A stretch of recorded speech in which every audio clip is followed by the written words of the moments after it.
Hey guys, tonight we aren't visiting a drafty Victorian bedroom or a dusty Roman villa. Instead, we're heading for the coast. Picture it.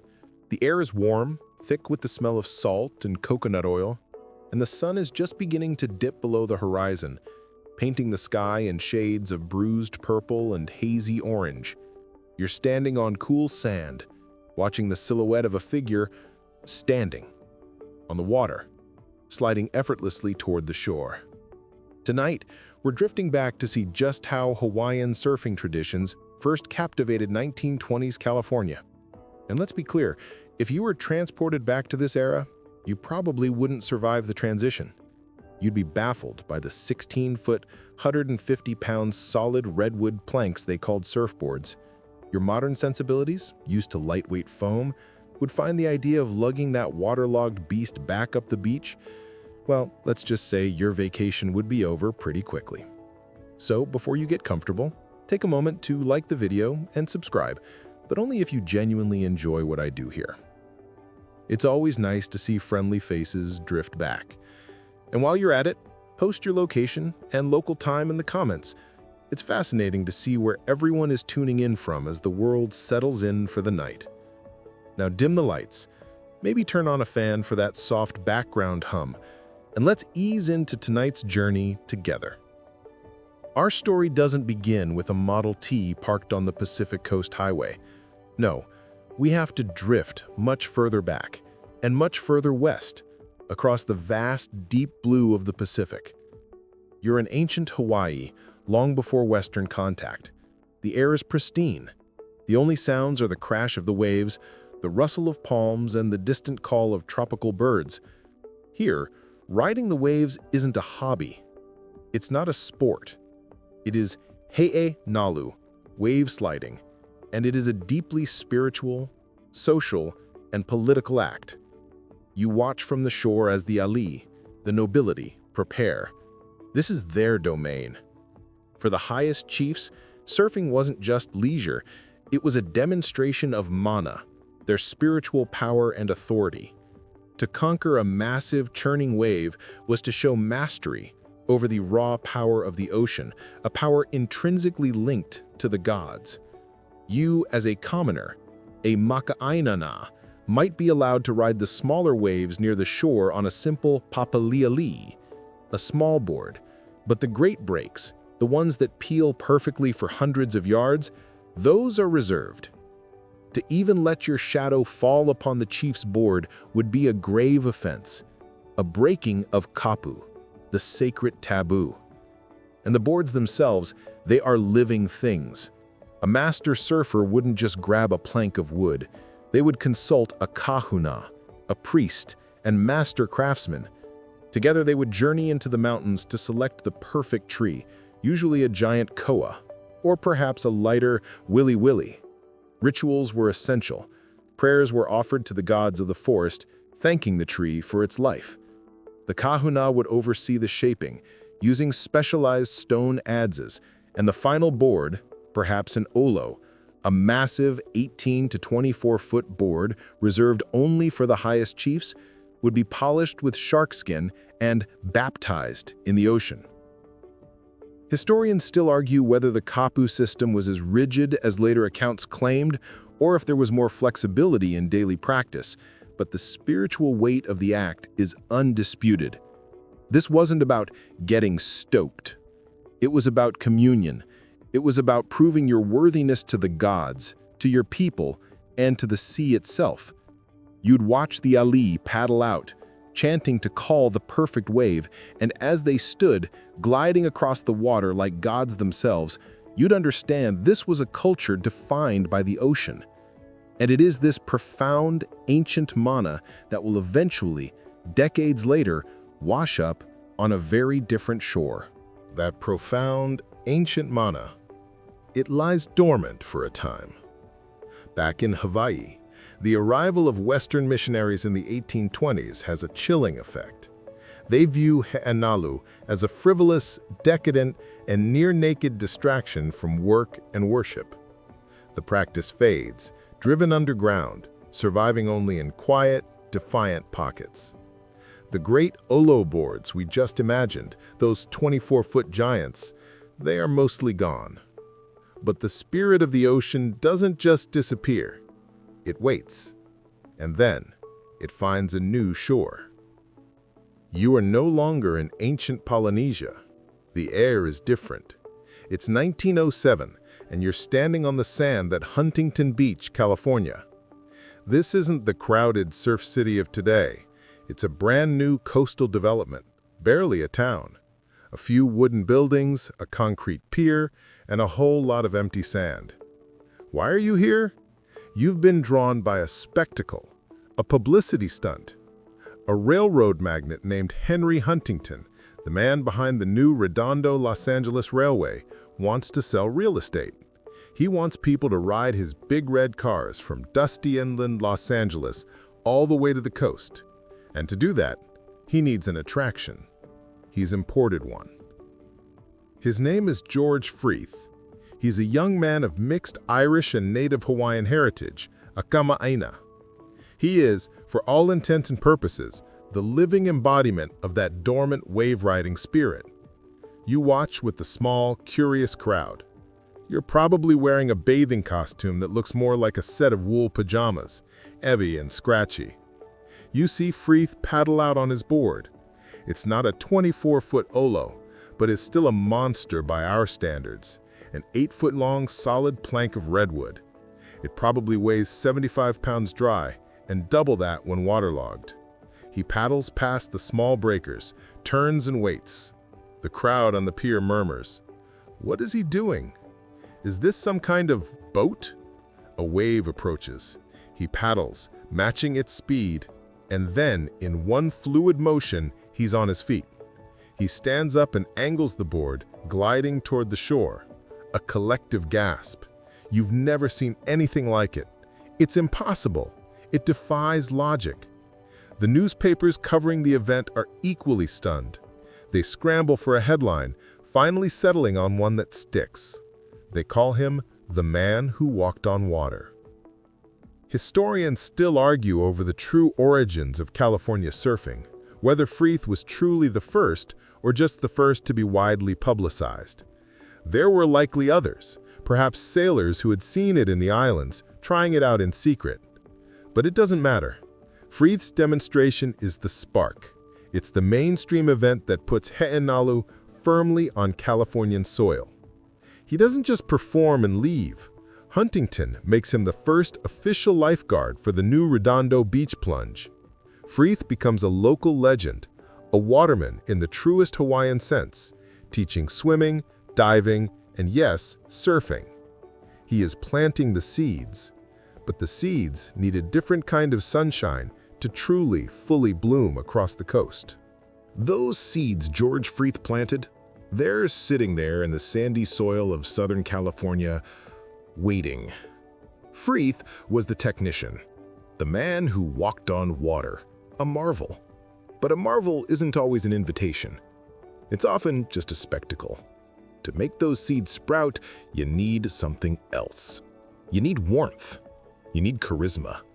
You need royalty. And in 1913, royalty arrives. You're back on the beach, this time at Corona del Mar. The buzz in the air is electric. The man you're here to see isn't just a local curiosity. He's an international superstar. His name is Duke Paoa Kahanamoku.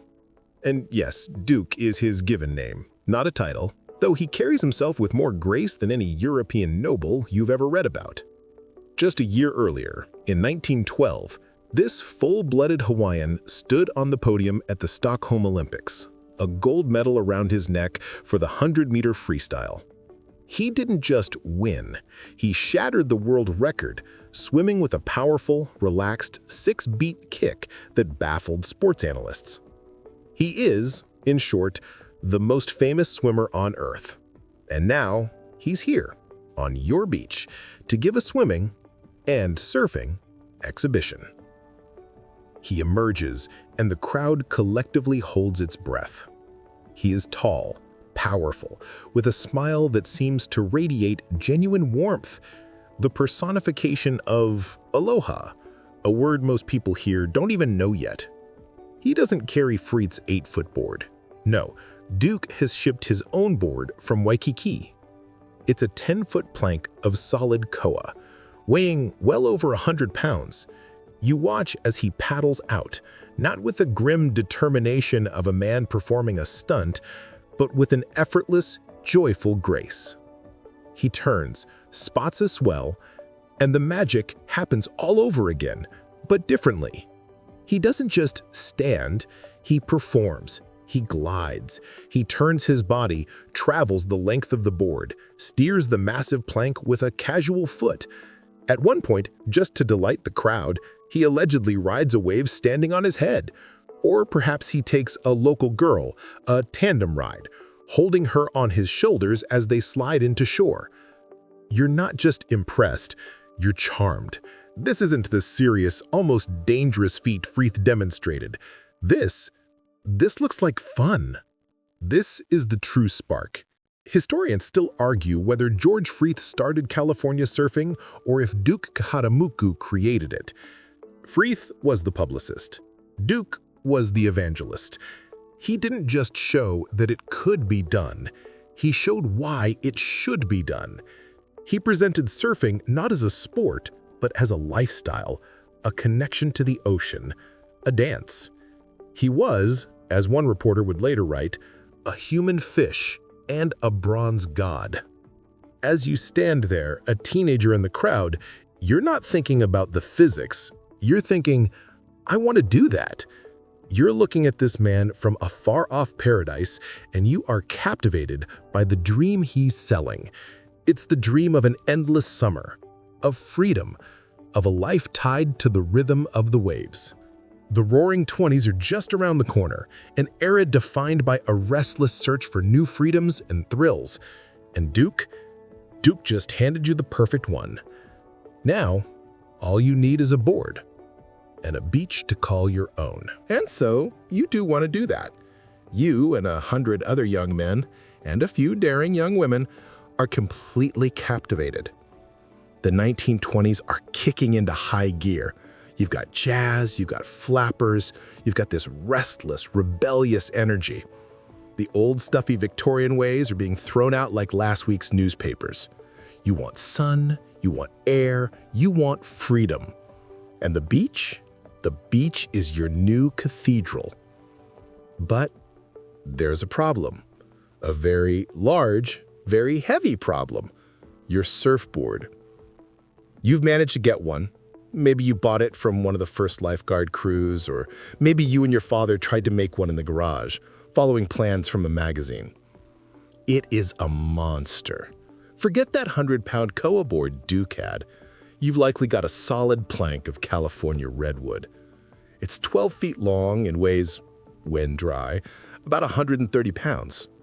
You call it a plank, or maybe an ironing board.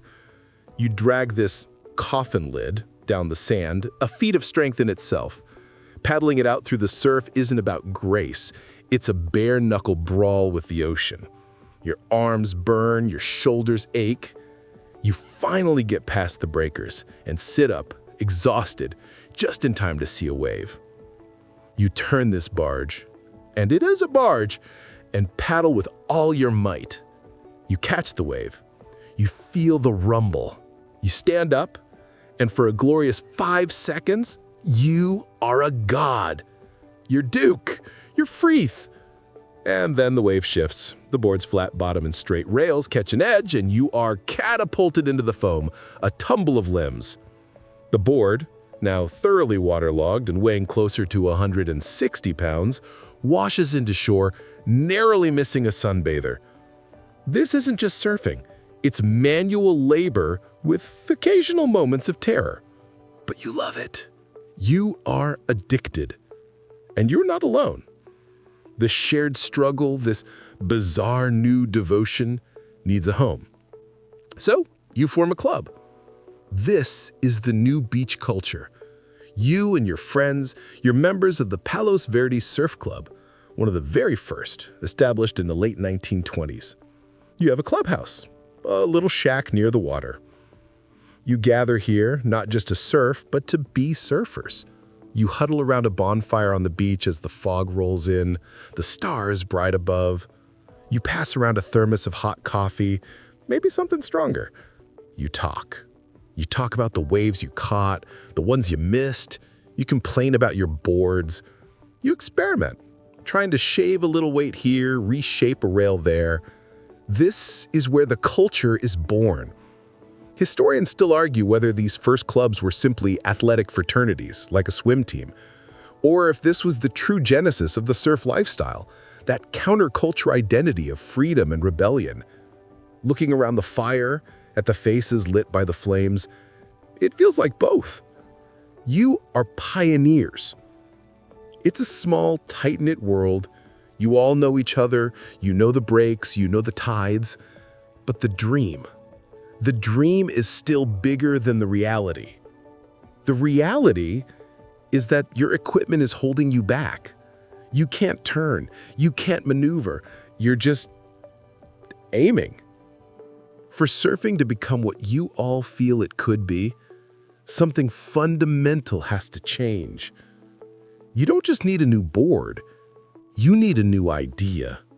That new idea, it doesn't come from a committee or a big company. It comes, as it so often does, from one person who is just tired of the struggle. His name is Tom Blake. You've seen him around the Palos Verdes Club.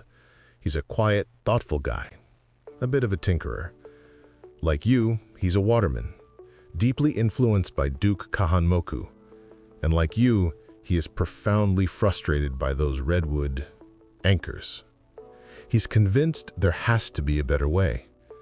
One day in 1926, you see him working on something new. It looks like, well, it still looks like a surfboard. It's huge, 15 feet long, but it's not a solid plank. You watch, puzzled, as he drills holes all over it. Hundreds of them. He's hollowing it out? He's trying to remove the needless wood from the inside, like a bridge builder, leaving just a skeleton. Then he carefully seals this skeleton with a thin layer of veneer on the top and bottom. He calls it his cigar box board. The first time he paddles it out, the result is dramatic. The board, while still massive, is now under 100 pounds. It's buoyant. It paddles faster, catches waves easier. It's a revelation. This is the mainstream breakthrough, the invention of the hollow surfboard. Blake, ever the inventor, doesn't stop there. He'll go on to invent the first thin, or skeg, stabilizing the board. He'll even create a waterproof camera housing to take photos from the water, a quirky fringe idea at the time that would one day define surf photography. This new hollow board changes everything. Suddenly, you're not just surviving the ride, you're directing it. The sport is still physically demanding, but it's no longer a strongman competition. The focus shifts from pure brawn to balance and style. And crucially, more people can do it. The sport explodes in the 1930s. The planks, those solid redwood coffin lids, are instantly obsolete.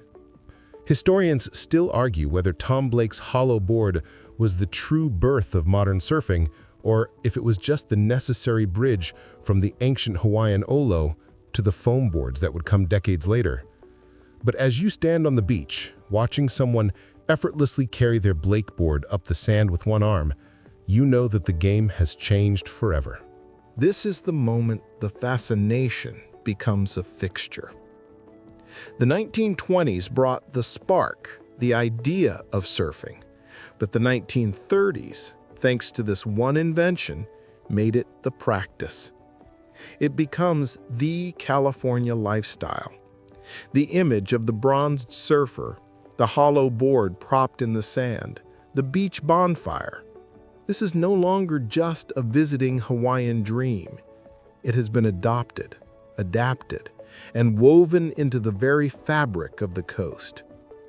The seed of Nalu carried by Freeth, evangelized by Duke, and nurtured by the first clubs, has now, with Blake's invention, taken firm root. It has become something new, a California legend.